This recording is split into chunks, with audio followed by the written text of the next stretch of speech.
સુરતનો સરથાણા વિસ્તાર જ્યાં સાયબર ક્રાઇમની મોટી કાર્યવાહી સરથાણા વિસ્તારમાં 4 થી 5 સ્થળે તપાસ હાથ ધરવામાં આવી 400 ક્રેડિટ કાર્ડ્સ 10 ચેકબુક સહિતનો મુદ્દામાલ જપ્ત કરવામાં આવ્યો છે સાયબર ફ્રોડના બનતા ગુનાઓને લઈને સાયબર ક્રાઇમે આ કાર્યવાહી કરી ડીસીપી ઝોન 1 ના 5 પોલીસ મથકનો સ્ટાફ તપાસમાં જોતરાયો તપાસના અંતે મોટા ખુલાસા થવાની શક્યતા છે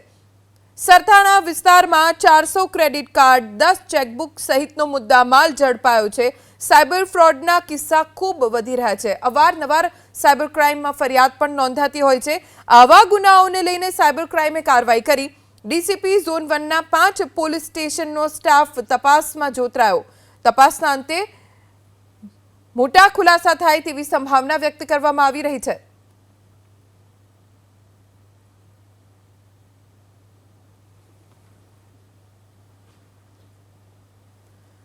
વડોદરા જ્યાં સાકરદા ગામ નજીક ટેન્કરમાંથી કેમિકલ લીકેજ થયું નેશનલ હાઈવે ઉપર ટેન્કરમાંથી કેમિકલ લીક થતા અફરાતફરી મચી ગઈ ફાયર વિભાગની ટીમ સ્થળ પર પહોંચી અને લીકેજ બંધ કરાવ્યું ફોમનો મારો ચલાવી કેમિકલ લીકેજને બંધ કરવામાં આવ્યું કેમિકલ લીકેજના કારણે હાઈવે ઉપર ટ્રાફિક જામ થઈ ગયો 1 કલાક પછી વાહન વ્યવહાર પૂર્વવત થયો છે